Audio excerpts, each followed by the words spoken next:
Hello and welcome to the show. Thank you so much for tuning in. I'm your host, Nicole Chenard. As you know, I'm a registered dietitian working on teaching listeners like you about the truth about nutrition and health.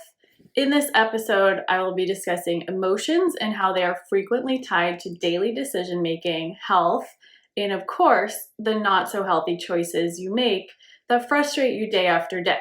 Well, sorry, elephant, you're going to be acknowledged today because guess what? You're real and you're a real problem. On this show, we separate fact from fad and offer you the knowledge you need to not only perform well, but live well and use the information you hear on the show as soon as you need it.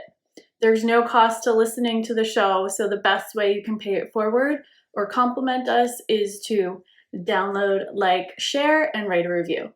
Thank you again for being here. Now let's talk strategy. I'm going to start off with some science because I'm a science nerd. I read a lot. I have about 15 open books right now that I'm reading all at once. I love all of them. If you want to know what they are, DM me on Instagram at Majorly Nutrition. Anyway, so I was reading about the amygdala one day and I found something fascinating about the amygdala and words.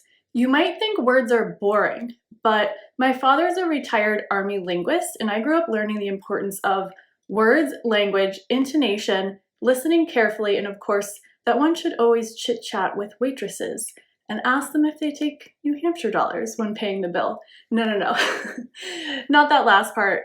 That last part about waitresses is just an awkward dad thing that my father learned from his father, and we all laugh about it now and again with the expected eye roll. The point is, words matter more than you know, and they especially matter to our stress responses.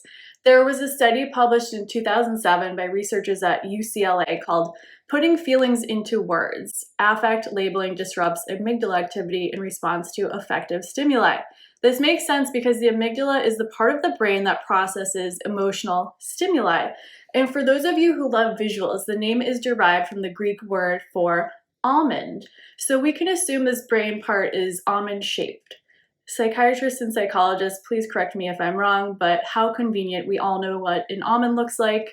A pointy end and a round belly with wrinkles all over, like when you've been sitting in the bath too long, like a raisin, but hard and full of unsaturated fats, light brown in color. That's the almond I'm describing. I'm not sure what color the amygdala is because I never got to dissect a brain, just abdominal organs of cats mostly in college.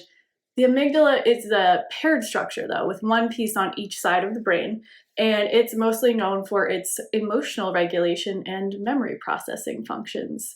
The amygdala receives messages from other parts of the brain, like the prefrontal cortex, and delivers messages to places like the cerebral cortex, and can ultimately tell you to run for your life, beat someone up, freeze in place, and dump sugar and stress hormones that may cause an increase in blood pressure into your bloodstream.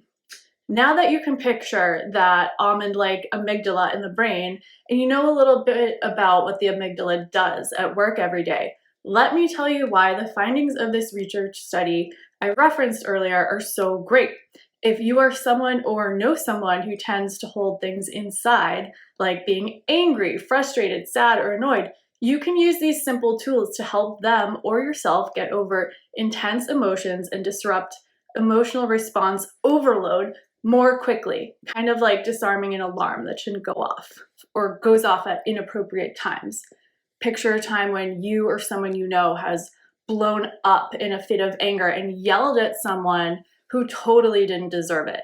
That's the amygdala not doing its job because it hasn't been acknowledged yet.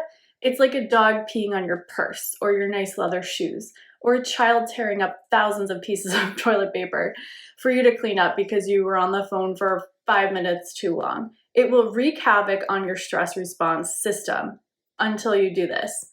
Name your feeling out loud. Recent brain imaging results indicated that naming emotions, which they call affect labeling, decreases the response of the amygdala. When naming emotions, another part of the brain, the prefrontal cortex, which is the logical planner and decision-making part of the brain, had increased activity.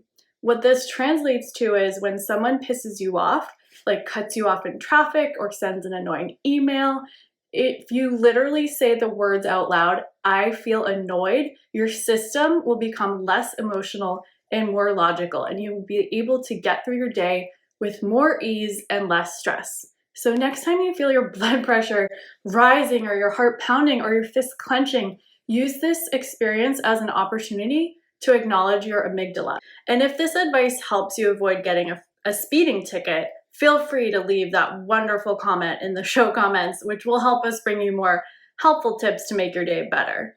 Thank you so much for listening. The research study information will be listed in the show notes along with social media links and contact info. I'd like to thank Michelle Severs, my lovely assistant, for helping me build programs for you and make all the web content better for you so I can take more time to write and record these fun little episodes that I love so much. So thank you to Michelle. Show her some love. Don't forget to follow, like, share, and subscribe. And sign up for the latest info and programs from myself, Nicole Chenard, and the team at Major League Nutrition at majorleaguenutrition.com. A little bit goes a long way, so thank you for all the likes and shares, and hope to talk to you soon.